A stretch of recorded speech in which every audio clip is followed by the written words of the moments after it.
faut d'abord saluer l'acte de ce gouvernement, en droite ligne de sa politique intérieure et extérieure, d'approuver le projet de loi relatif à l'envoi d'un contingent au Niger.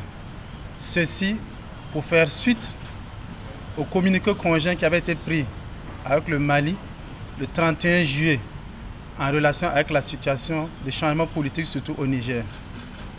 Sans être belliquiste, il faut se dire que cet engagement, c'est fait pour prévenir et mener à mieux notre lutte contre le terrorisme. On a laissé faire pour la Libye.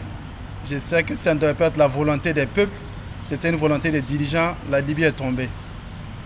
Le Mali, c'était pareil. Ça a commencé avec le terrorisme. On a laissé les Maliens à eux seuls, ça arrivait chez nous. C'est-à-dire que maintenant, c'est à nous de nous tenir compte de nos engagements, ce qu'il faut pour aller loin et moins faire tête lutte. Pour le Niger, c'est au fait une continuation de cette lutte contre le terrorisme.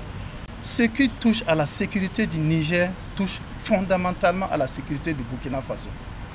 Et ceux qui sont dans la ligne de front avec le Niger ne nous diront pas le contraire parce qu'ils vivent de visus ce qui se passe sur le terrain.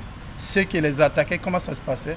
Et aussi, après le coup d'État, nous avons cette chance d'avoir des retours d'informations de ce qui était vraiment se passé.